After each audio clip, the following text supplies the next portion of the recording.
Okay, and now last but definitely not least, Louis Jenkins. His most recent books are North of the Cities, 2007, European Shoes, 2008, and Before You Know It, Prose Poems, 1970 to 2005. All published by Willow Lewis Books. Jenkins was awarded 2 Bush Foundation Fellowships for Poetry, a Loft McKnight Fellowship, and was the 2000 George Morrison Award winner.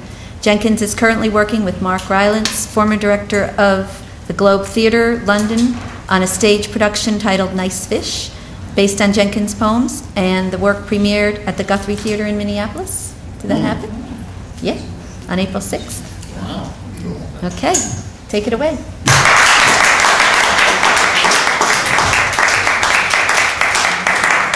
Thank you. Thank you. What a treat to read with these guys. Wow. I didn't know it was going to be this much fun.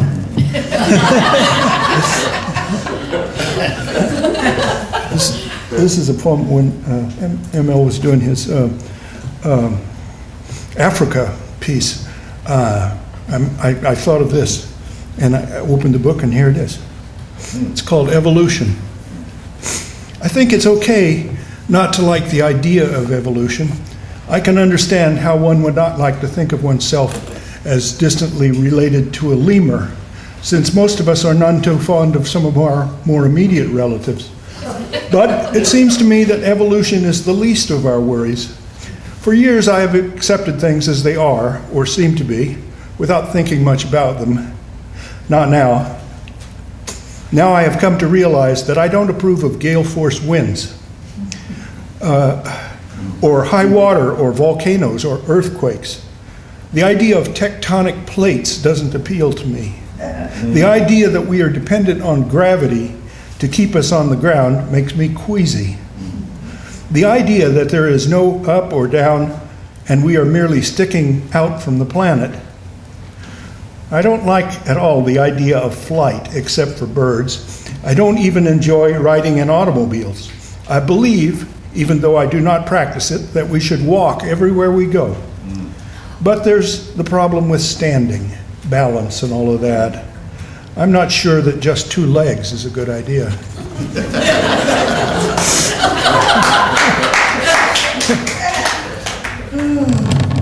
I need more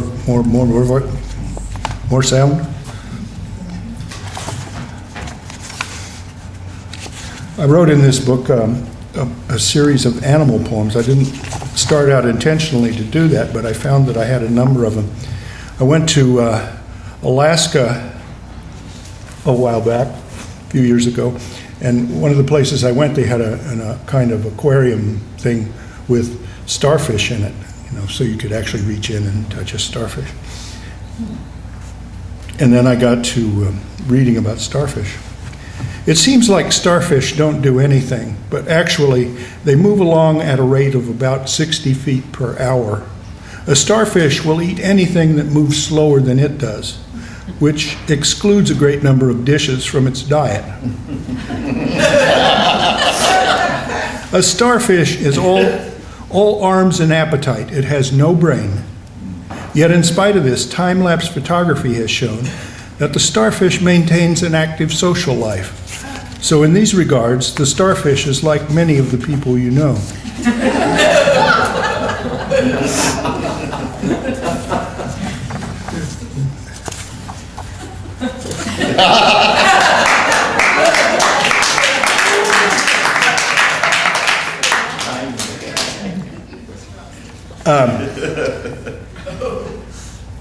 This is called baloney. There's a young couple in the parking lot kissing.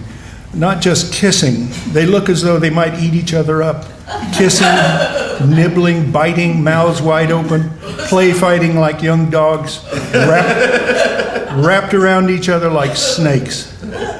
I remember that, sort of, that hunger, that passionate intensity, and I get a kind of nostalgic craving for it, in the way that I get a craving occasionally for the food of my childhood.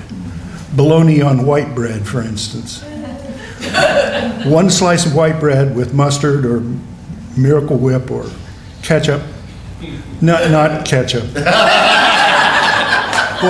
One has to draw the line somewhere. And one slice of bologna. It had a nice symmetry, the circle of bologna on the rectangle of bread. Then you folded the bread and bologna in the middle and took a bite out of the very center of the folded side. And when you unfolded it, the sandwich, you had a hole, a circle in the center of bread and bologna frame, a window, a porthole from which you could get a whole new view of the world.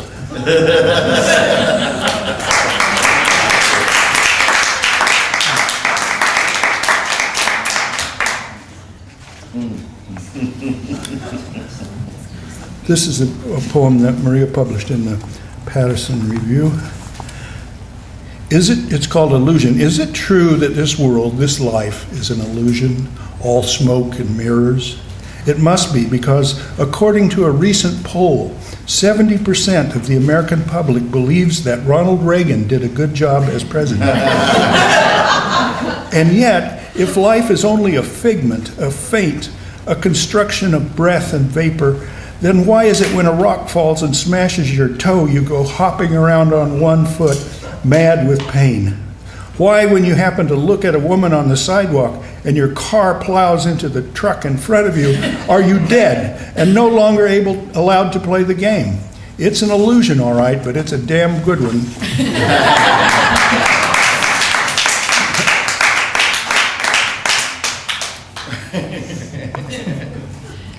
This is called A Disappointment. The best anyone can say about you is that you are a disappointment. We had higher expectations of you. We had hoped that you would finish your schooling. We had hoped that you would have kept your job at the plant. We hoped that you would have been a better father and a better son and a better father. We hoped and fully expected that you would finish reading Moby Dick. I wish that when I am talking to you, you would at least raise your head off your desk and look at me. There are people who, without your gifts, have accomplished so much in this life. I am truly disappointed. Your parents, your wife and children, your entire family. In fact, everyone you know is disappointed, deeply disappointed.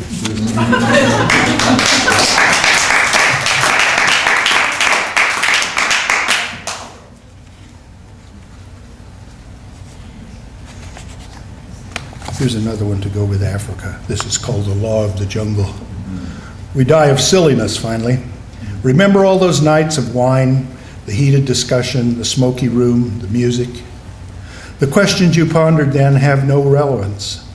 Why do we live, you asked. More to the point now is, where do I live?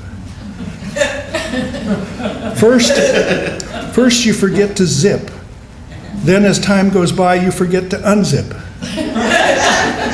There is a banana peel around every corner. Remember all those powerful, intense things you said back then, how the girls found you powerful and intense? You couldn't say those things with a straight face now. And anyway, those girls weren't really listening. The old lion with patchy mane and sagging belly stands up to guard his territory. He gives out a pathetic roar, and the hyenas die laughing.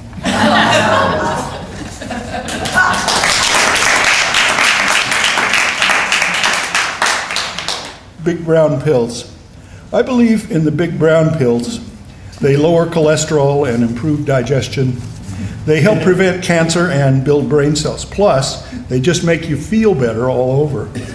I believe in coffee and beet greens and fish oil, of course, and red wine in moderation, and cinnamon. Green tea is good, and black tea, and ginseng. I eat my broccoli. Nuts are very good, and dark chocolate. It has to be dark chocolate, not milk chocolate. Tomatoes. But I think the big brown pills really help.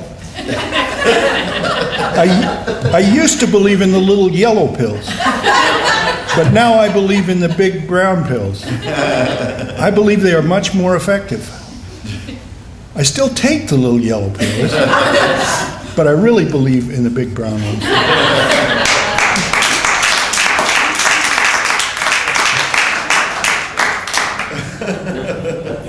This is called The Afterlife. Older people are exiting this life as if it were a movie. I didn't get it, they are saying. He says, it didn't seem to have any plot.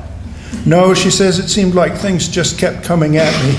Most of the time I was confused, and there was way too much sex and violence. Violence, anyway, he says. There's not much for character development either. Most of the time, people were either shouting or mumbling. Then, when someone started to make sense and I got interested, they died. And a whole lot of new characters came along, and I couldn't tell who was who. The whole thing lacked subtlety. So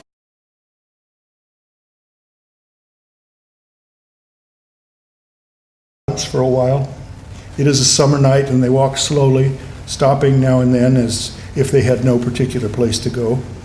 They walk past a street lamp where some insects.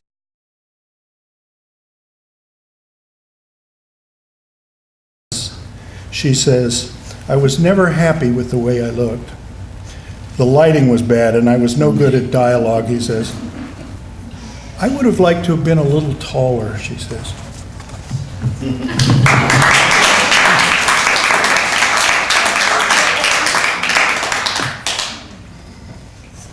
Here's another little animal poem. This is a squirrel. The squirrel makes a split-second decision and acts on it immediately, heading across the street as fast as he can go. Sure, it's fraught with danger. Sure, there's a car coming. Sure, it's reckless and totally unnecessary, but the squirrel is committed. He will stay the course.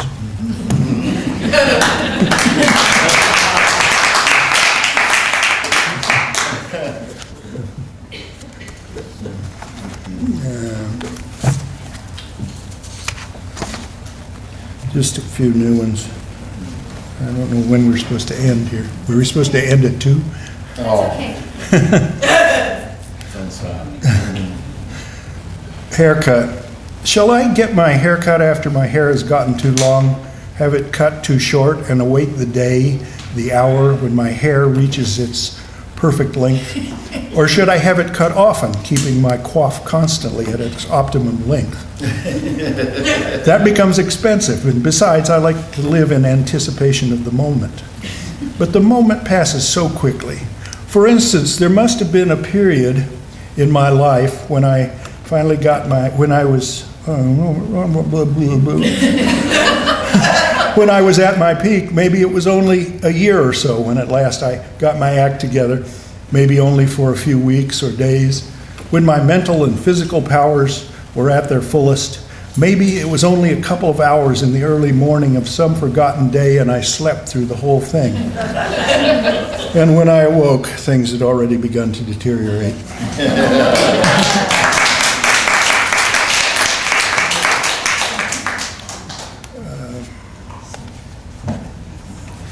This is called regret. There's no use in regret. You can't change anything. Your mother died unhappy with the way you turned out. You and your father were not on speaking terms when he died. And you left your wife for no good reason.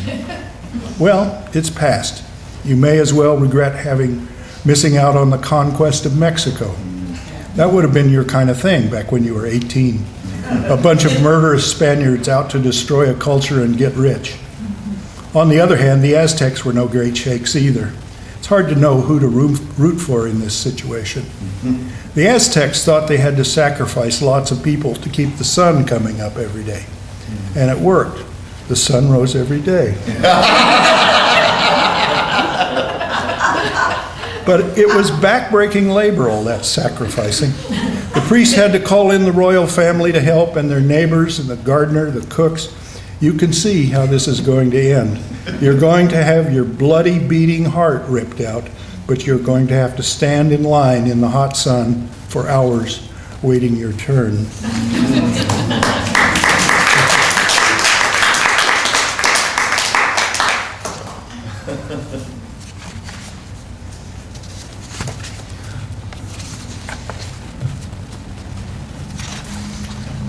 Here's a Minnesota poem. Life in the woods. The woods around here have grown up sheerly to depress you with their dampness and dark. The small birds have all flown away, leaving you alone in the gloom. For a point of reference, there's a pile of rusted cans and broken bottles. For company, there are mosquitoes. If you call for help, you're put on hold.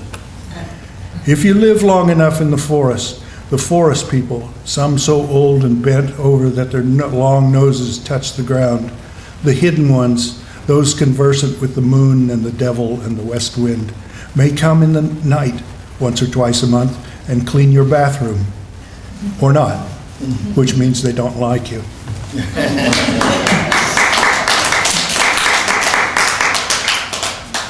I'll read one or two more, and then I wanted to read.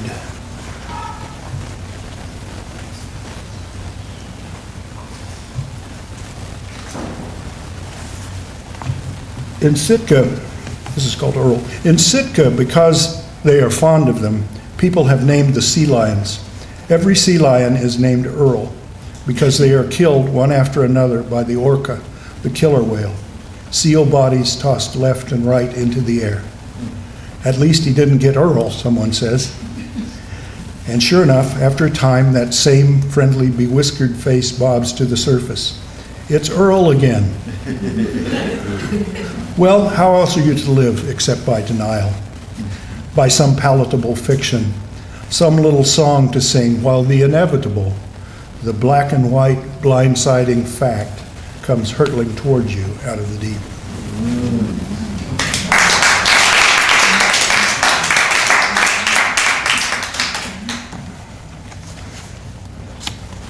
Here's a TV. A short one and then one last one. Thunderstorm warning. The National Weather Service has issued a severe thunderstorm warning effective until 2 a.m. Viewers should expect heavy rain, hail, damaging winds, dizziness, nausea, headache, fainting, disorientation, uncertainty, loss of direction, and the questioning of deeply held beliefs. Persons in the warning area should seek shelter immediately. If you are caught out in the open, you should lie face down in a ditch or a depression.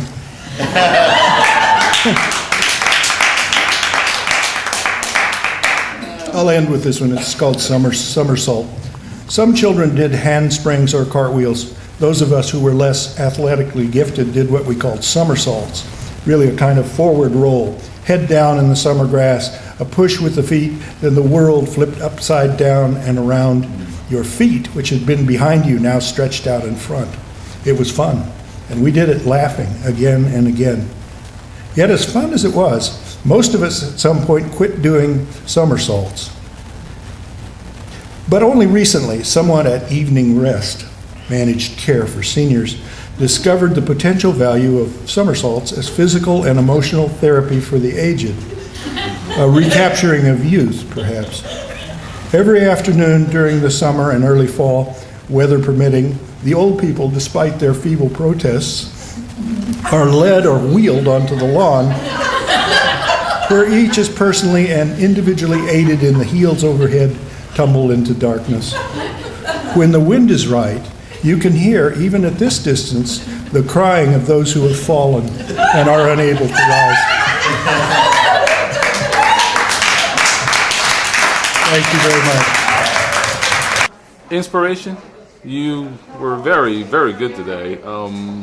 What kind of drives you, puts together all these little quick anecdotic thoughts, this poetry? I mean, it just seems to be a lot of answering a lot of questions that we're running around with. And yeah, I suppose I ask myself those questions and try to think of an answer, but you know, usually when one asks those questions, you don't find an answer.